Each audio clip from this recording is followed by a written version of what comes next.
watching Monday's Not Just Crew.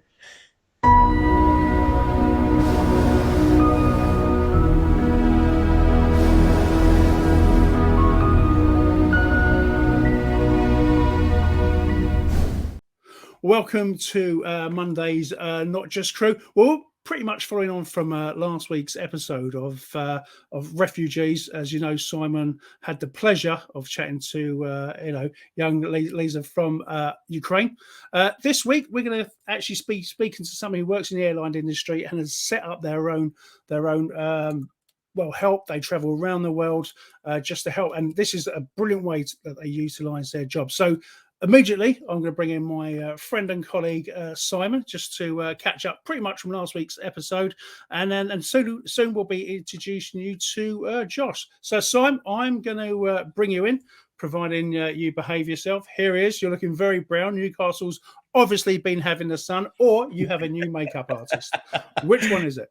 It is the makeup artist, yeah. Of course. Yeah, we've gone quite massive now, haven't we, Trev? So, like, I've got my own makeup artist, my translator, my own PA. Exactly. Yeah, so I've just been in the background there getting a little few touch-ups. So, how do I look? Do I look okay? Well, you certainly look like you've been touched up, Simon. So, nice to see you again. I wish. Anyway, look, last week's episode went down a storm. Very interesting, very contemporary. We talked about it on our radio show as well on Sunday, and you were saying on that in fact you can hear that. It was on yesterday, but you'll be able to hear that on catch up on travel.radio. But you were saying actually hear that in just audio on its own, sort of made you feel all emotional, and it was almost as if you were listening, as in like a third person. You were listening to somebody else. Yeah, I mean, it's one thing when you're actually interviewing these amazing people, because you're trying to deliver like really like important and hard-hitting questions and getting a backstory of like their history and what it's like to be in this country now, in the UK, how things are actually, how the transition has been. So you're asking these questions, so you're not really at that time taking it in as much as what you really should be. So when you actually listen it back on a podcast, you don't actually think that it's you delivering those questions, but you're listening to the answers, and because you're listening to the voices alone, it penetrates more. It hits you a lot harder. Like that's the true value of podcasts, because all you're doing is listening to the words and the conversations that people are having, and they really do get you, man. Yeah, absolutely. It was a great episode. But listen, anyway, we're going to carry on from that. And I'm going to bring in a gentleman now. Now, I can't even read my own writing, but this is Josh. What did we say his name was? You said it was named after a drink. And Josh, I know you're in the green room right now. Bring him in. Yeah, let's bring him in. Bring him in. Introduce yourself, Josh. Let's just bring me in, guys. There you go. Here he comes. Let me teach everybody how to say my name phonetically. Yeah. It is Josh Mojica. Mojica. Right. Okay. That's it. I couldn't read my own. So it's Josh Mojica. Yes. Right. For the audience, if you ever come across Josh in New York, it's Josh Mojica. And Simon's, in fact, we're going to name a cocktail after him in celebration of this. It already is. Mojito. Mojito. We like it. Close enough. Yeah. Well, we love it. Anyway, Josh, thank you so much for joining us from New York. So lovely to see you. And I still love technology. The signal is absolutely wonderful. You could be in the next room. It's absolutely amazing. So Josh, listen. I'm going to split it up into a couple of elements. We'll tell everyone what you're doing recently. But the first thing I want to know is, how did you get into sort of aviation and flying in the first place? Honestly, I was long story short, I was living a very, very chill, mellow, living day-to-day, job-to-job life in California. And I had a few friends who worked in aviation, and they were traveling all the time, and they gave me some flight benefits here and there over the years, and got a little taste of what the travel lifestyle was like, and I kind of just became obsessed. So I randomly went to an interview and wasn't even trying, and I got it, and got on with an airline, and I've been flying for 9.5 years, and I have not stopped. Wow. Well, with the same airline, Josh.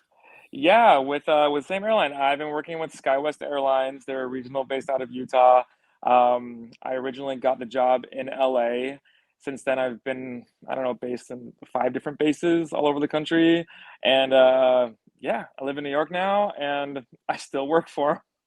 Just out of interest for our British audience, when you've moved around to different bases, is that because the company required that of you, or did they just give you the opportunity to sort of rebase yourself but work for the same company? Yeah, they just gave us the opportunity to there's always transfer opportunities if people happen to move or want to try something new. So you just put in a request for it, and if it comes, it comes. I remember when I first put in my request for New York, I was actually on a trip with some flight attendant friends over in Egypt, and Oh I wow! put it in, and I thought, oh, I'll just get it in a couple of months, and I'll give me some time to find a place and whatever. I got it that week, and Yeah. I had to Wow! move. I had to move in 2 weeks to New York, and so it was a whirlwind to get to New York and figure it out. But I did, and I'm still here, and so that's just kind of the life, you just go with Yeah, it. It's great. yeah, yeah. Josh, so I mean, just for our audience, do you fly short haul and long haul? I The long haul for us is Dallas to Seattle. They're Yeah, not super long flights. I work mostly regional, so my route currently is mostly Midwest. You might find me working around the West Coast and heading back to Chicago and then heading back to New York.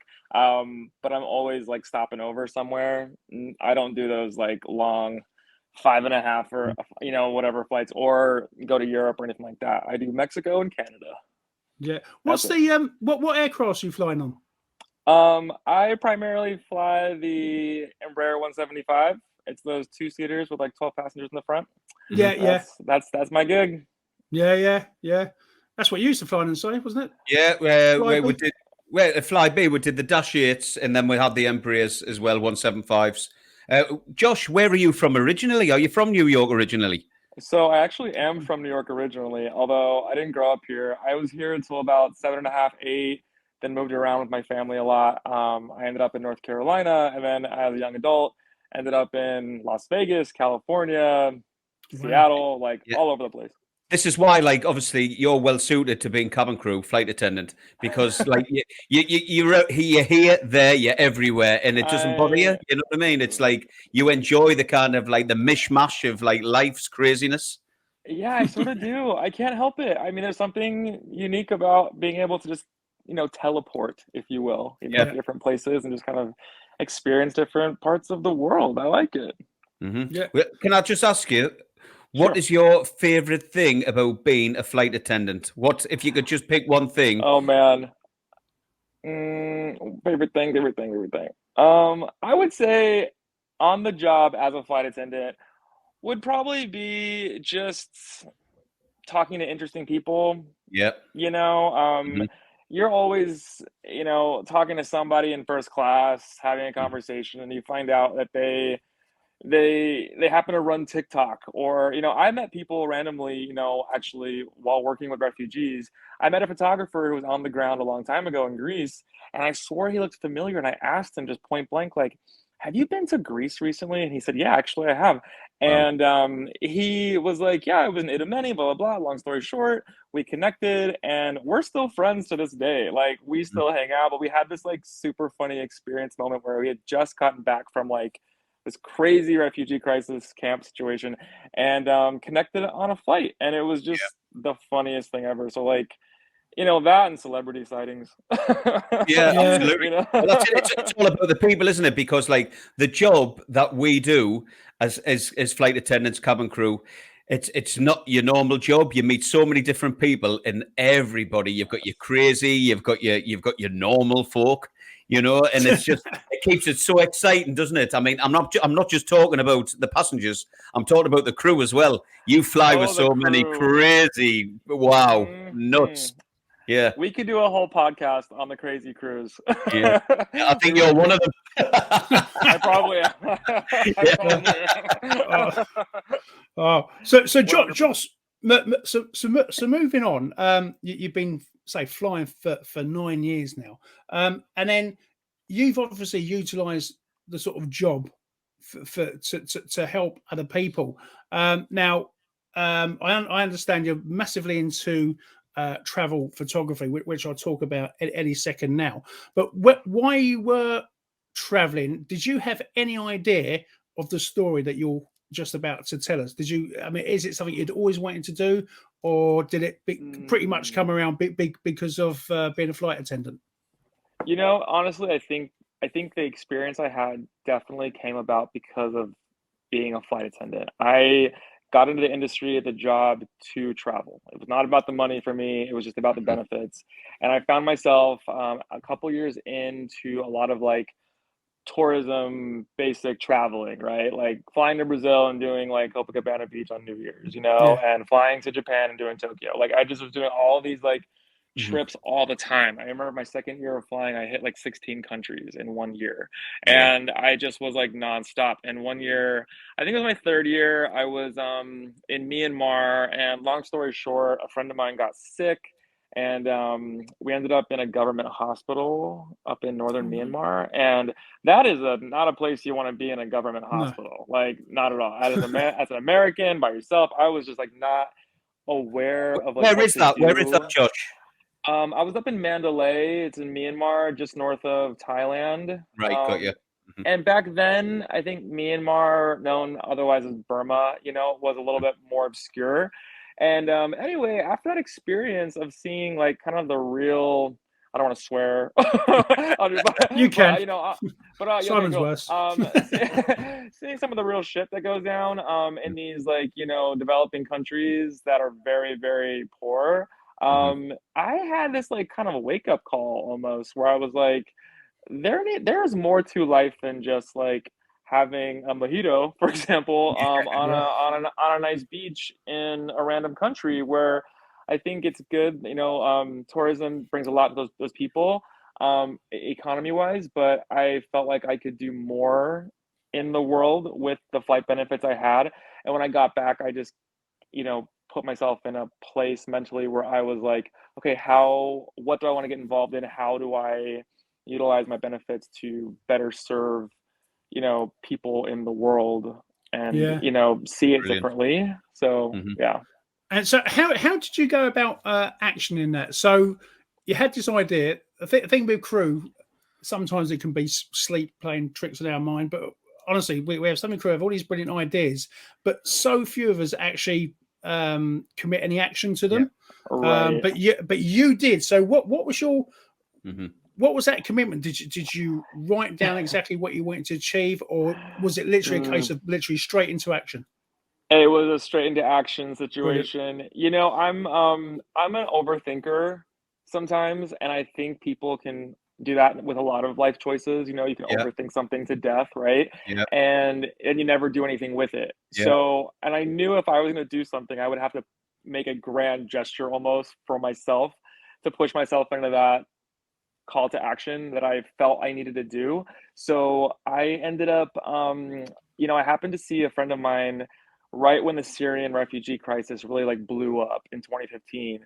He was actually in Greece. I mean, he was like hanging out with like Susan Sarandon and Angelina Jolie or whatever, just like trying to like figure stuff out during like the very, very early stages of it. And is a good friend of mine that I'd been friends with for years. And he was posting photos on his Instagram. And I was like, I sent him a message. I DM'd him and said, hey, like, what are you doing out there? And like, can I help? And he was like, hey, I'm really busy right now, but here's some organizations you can get involved with. He sent me Uh-huh. a bunch of links. I sent out maybe like half a dozen like applications, sort of, if you will, and like emails on like how to get involved. And only one team got back to me, and they were this like random grassroots organization from Uh-huh. Denmark who were just happened to be on the ground there. And they said, hey, if you want to come. I said, great. And this random this random girl picks me up. I flew to Greece. I flew directly into Thessaloniki and then caught a train or a bus, I think, to the border of Macedonia. And I just was picked up by this like girl. I'll never forget her. And we just like hung out, and she brings me to this camp, and this guy from the team, it was a whirlwind, hands me a shovel. They start digging, they're digging trenches like that morning Wow. for a storm coming in. He hands me a shovel and says, welcome to hell, we got to get going. And I was like, oh my gosh.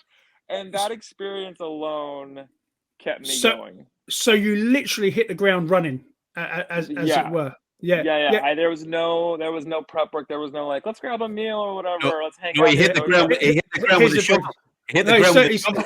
He certainly did. Dude, the stories. Oh, I have so many stories. Go ahead. Yeah, Josh, quickly, how was your employer about all this? Because obviously it was you were there longer than your days off, because we literally get a flight 2 days off and then back again. So how did that work? Did you? I use a lot of call-outs, emergency call-outs for that. I took some time off. Luckily, at that point in my career, I had a schedule, so it was easy to trade and drop and stuff. So, okay. And so I didn't really include my employer in that situation. Really, I just kind of took days off, so I just went for it. Yeah. Josh, how long ago was this? That initial trip was supposed to be a week, and it ended up being like 2.5, almost 3 weeks. But what is this like? When did you go out there? 2015. Oh, that was like late 2015, early 2016, and then I ended up going back like a month and a half later.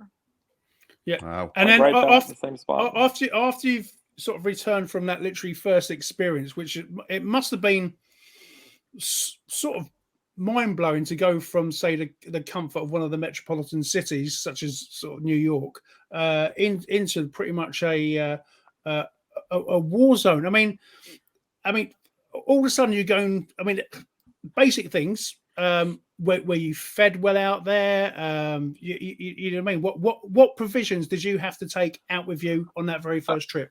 Honestly, they told me to bring crappy clothes, and I have a very racially ambiguous look, so everyone thought I was a refugee, honestly. So people were just handing me like volunteer food or like refugee food, like, here, you must be hungry, like take a plate of food.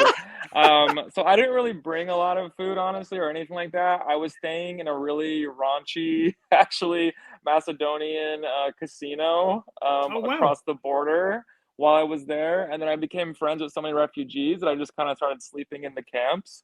Yeah. So that was pretty much. I had a very like in the shit experience, you know, like where it was just, this is my life, and I have to like deal. But it felt so real, like viscerally. You just got caught up in the whole experience, didn't you? Can I ask you what star sign you are? Oh, I'm a Pisces. Oh, I thought you were a Capricorn, because you sound very similar to kind of like how I act, like in surroundings, like when I'm with people, I just kind of go with the flow and just like embrace myself with it all.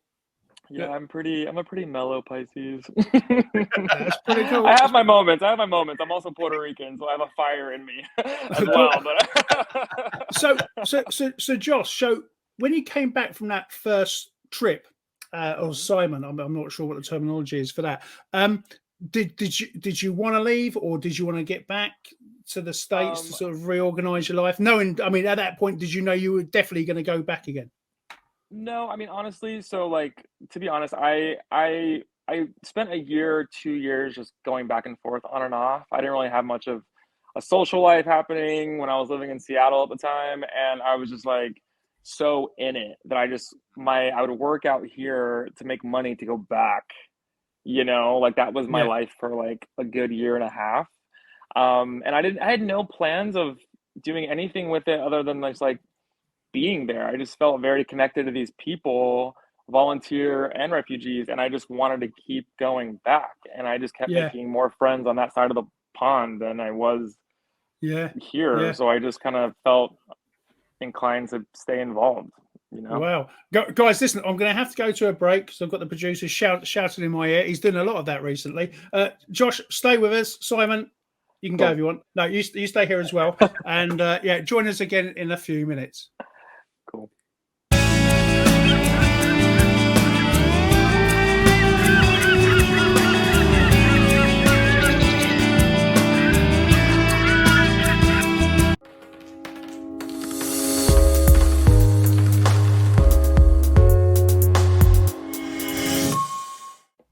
Welcome back to Not Just Crew on this beautiful Monday. We're with Josh Mojica. I hope I've got that right. No, probably not. Anyway, this is an amazing story. As I say, we usually keep these shows quite brief, but this is amazing. We're really getting to the grips of it. So I'm going to bring Simon and Josh straight back in. Now, let's have a look. There we are.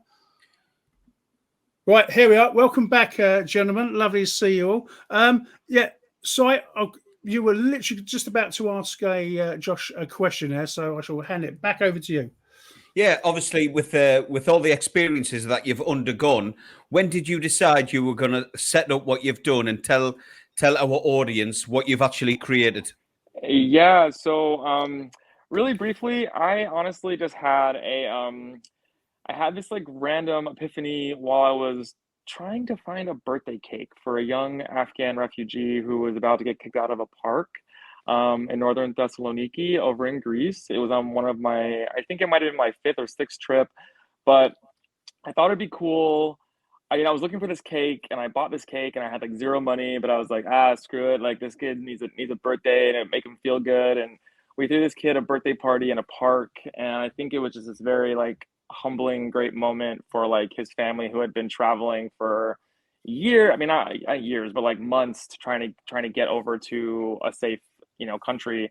And then I had this idea, like what if I can make this like a thing? Like what if I could tell people like, really quickly, not just over social media or whatever, like about this need that I have? And what if I could make it into some kind of like app or a platform where people could like go and see like different posted needs of like volunteers, like independent volunteers like myself who need funds to like, carry out certain needs and projects like on the ground. And help these people directly versus like donating to like a big organization and then like kind of getting that money funneled down into like different, subcategories of like admin or this or that, And so I just kind of had this like very purist idea of like what volunteering could look like. And so I started the efforts to build a nonprofit that would essentially give me the opportunity to collect donations and give, tax write-offs to those donors, but also, build this platform that could essentially help the independent small grassroots organization do more directly with the funds given to everyday people like myself. So I started this nonprofit called Good Favor, and it is still a baby organization. I'm still one guy. I have like a lawyer who like gets mad at me like once a year, who's always like, Josh, you have paperwork. And I'm like, I know, I'm sorry. I'm going to get to it. I am learning. I am, like I said, Pisces, very all over the place. But it is something that's near and dear to my heart. It took me a few years to come up with the name even to like get it going. But I recently found the courage and the time even and, the push to launch it over in Ukraine, Poland during the Ukraine crisis and the war, obviously. And we were really successful. I mean, we're still kind of running it as the day-to-day nonprofit, just supporting projects, if you will. But what I'm trying to do is create a broader narrative for the independent volunteer, the small grassroots organizations. Like I and wholeheartedly love big organizations doing a lot globally, but I think what I've found is that the more intimate day-to-day on the ground level work where you're meeting with people, talking to them directly and like helping families, individuals, I think can be scaled. And I think that's my goal is to like support and kind of like fund essentially like people like myself who are going long term, who want to stay and do the essential work on the ground that's needed for these people. Listen, can I just ask, what does your family and friends think? What you've actually created? What do they think of what you've done? What I've done so far, I think my family's into it. They love it, like my family's we're all kind of all over the place and they're really busy. And my friends are super supportive. When I was out there, I got a massive, sometimes I forget my friends even are there, with social media and stuff. Yeah. And then so many of them come out of the woodwork like, oh my gosh, what are you doing? This is amazing. And I think it's easy to jump on what might appear to be trendy and at that point, I think It was in the news, it was in the papers, it was everywhere, obviously, and it's not as much anymore, and it should be, which is why I'm so into these podcasts, because I think it's good to keep giving a voice to what's happening. On more of a positive level, I think we can hear negativity all day long on news and whatnot, but I think it's good to see good being done. Absolutely. Yeah, Josh, sorry, so I know you got it. Just quickly, obviously you're a photographer. Have you been documenting your journeys through all these in sort of Poland, Ukraine, and Greece? Yeah, I did. I went out with a team, Refugee, Biryani, and Bananas. They're some old friends of mine who started a nonprofit in Greece, and they're the ones who kind of like said we should assess together and go and like check out Ukraine. And so we did, and I brought my camera, obviously, and documented a lot of people coming in.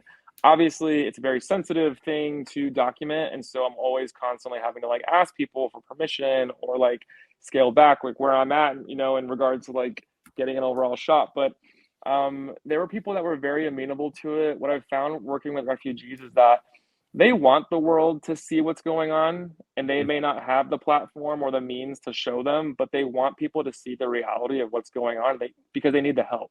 And so people are way more, they're down to like have their photos taken. And what I try to do as a photographer too is not only just take a photo and leave, but build a relationship, have a conversation, hear some stories. So there's some more context to the picture. Yeah. And are you recognized as an NGO, or do you keep yourself totally separate from the other NGOs in the area? So it was my first time, telling people I'm with Good Favor, and I would, technically, yeah, I'm a registered nonprofit NGO, and I wouldn't call myself an NGO just yet, I guess. No. I mean, I guess I am, but I'm not affiliated with the government, but I definitely am an independent organization that is trying to get there. So I definitely would consider myself independent versus I'm not part of UNHCR or MSF or anything like that, but also great organizations, And how have the other NGOs been treating you as a independent out there? For the most part, everyone was really on board with taking on my suggestions, my ideas. I mean, I have a lot of experience personally working with a refugee crisis with more resistance to refugees, if you will. Ukrainian refugee crisis, as far as them coming over, looks a lot different compared to what it was like for Syrians coming over. And so I think with that level of like on the ground, here's a shovel, welcome to hell experience, I was able to bring a lot of logistics and operational, like just efficiency to a lot of groups that were kind of doing their own thing. And I like to just take a minute to network, assess, and say, look, you guys need trucks, and hey, guess what? This group has like 4 trucks that are like operational and not enough volunteers to use them. Why don't you guys get together? And I like to make those connections and build those relationships with other NGOs to like kind of facilitate more efficient work. Yeah. So, so I know Simon's got burning for another question here. What was I going to say? How this doesn't mean to sound sort of corny, but has your experience as a flight attendant be able to speak to pretty much anyone, because that's what we do sort of every day? Has that helped in this situation? Oh, absolutely. Oh my gosh. You're constantly pivoting as a flight attendant. I don't know how many ridiculous conversations, from the most angry passenger to the most drunk, ridiculous, coy, nice, aloof, whatever. Like, you are constantly talking to people, hundreds every single day. So yes, it is an absolute skill set that I feel like I've become an expert, I think, at this point. Absolutely. I don't know. What do you guys think? I don't know. Oh, totally. 100%. Listen, you've been flying for 9.5 years now. Trev's been flying for 25 years. 26. Wow. Yeah, 20. All right, man, Trev, calm down. And a year before that as well. Shaved a year off, yeah, Minji Lee. Anyway, and I've been there for about 14 years flying. All of these things, dealing with people on a regular basis, like you've just said, Josh. You deal with so many different situations on any specific flight. You're up there, you're down there, you're going side to side. You're constantly having to adapt and evolve and appease people, turn bad situations into good ones, and just keep people on your side. These are skills that you don't even know you're obtaining. You're just getting on with it, and it's your personality and just how you are. And it's unbelievable to like have to express and tell cabin crew that you're bloody amazing. You are amazing people who can adapt and deal with so many different situations. And they're like, "Whoa, I'm just a flight attendant." It's like, "Oh my God, you're way more than that." Realize your value. Yes. It's like you are an expert, mate. You are probably the best person ever as cabin crew to deal with people, all kinds of people. You know, you can. We're like chameleons, aren't we? You know, we know how to kind of like manipulate people and get to the place we need to be. But what I want to ask you, Josh, has these experience that you've undertook, has it had any effect on your mental health at all? Yes, absolutely. From the deepest levels, I think, of personal trauma to just this like very surreal connection to humanity and like a deeper understanding of what it means to be truly happy in this life.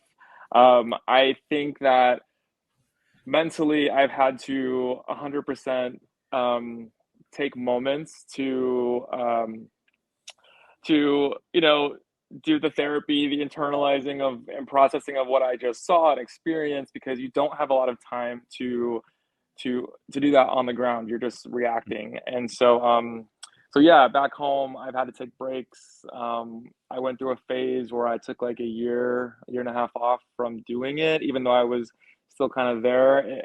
I couldn't be on the ground for a minute. There's just a lot that you see and a lot of that you experience. It's just like the hardest part of humanity is seeing, people go through this kind of thing, and being there for them and like taking on all of that emotional weight. It's a lot to carry. So like people who do it long term. Who do you turn to, Josh? Who do you turn to? Oh my gosh. It's hard because I think, and maybe you experience this in the UK, as Americans, we're very self-involved, if you will. And so I have a hard time turning to my American friends, my loved ones or whatever, because they just can't understand it.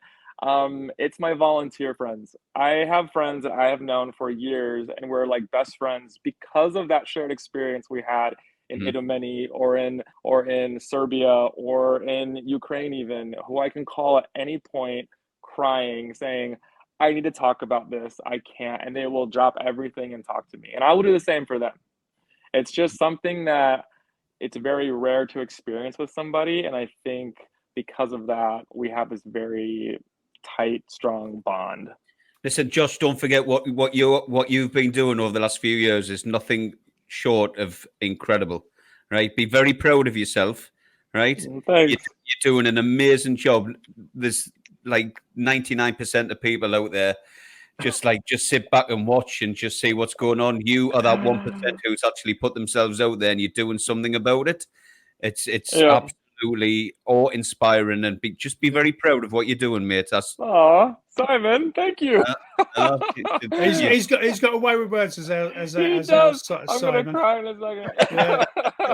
I'm like, oh, Simon. But Josh, listen, we're coming up to just over the half hour. I know. I think you're no. I think you're going to have to come on this show again very shortly because I think we could have covered a good couple of hours in there. And we will invite you back very soon. And if it's okay with you, we'll show some of your amazing pictures as well. Yeah. And obviously, we'll put all your links down below. It's be going out on YouTube and an audio podcast as well. Nice. And I'd definitely love for you to join us again because there is so many more questions that we would like to ask. And we'll chat quickly. So don't go anywhere, but we'll chat quickly in the green room afterwards. But we're going to have to end the episode here. But for everyone else, please join us again next week on Not Just Crew. And until then, Simon, I'm going to give a quick word to you. No, just thank you, Josh. Can't wait for hopefully me and Trev can get over there to Brooklyn and we can meet. We can have a few drinks. Oh my gosh, that would be amazing. Have a bit of a party. I mean, we Some already know, mojitos. we already know like a lot of the sights of New York and what they have to offer. But Hey, maybe man. you can show us like some of the things that we've not seen before. I'm talking about bars, by the way. Yeah, exactly. I'll take you to so many bars. Yeah. Don't worry, I got you covered. We Cool. like bars. And Josh, where can our audience find you on social media, your So website? right now I'm building a website. I'm building the platform slowly. Right now I'm strictly on Instagram, trying to get that going, build an audience, create the platform through there. So you can find me on Instagram at goodfavor.org. Good Favor at the org. end. Good Favor. Goodfavor.org. Brilliant. Right. Okay, so Josh, stay with us in the green room. We're going to end it Sure. here. Guys, thank you so much for watching. Once again, join us next week. And again, please tune in to Simon and I on travel.radio every Sunday from 12 until 2. Other than Cheers, that, guys. take care, guys. Bye. Thank you. Bye.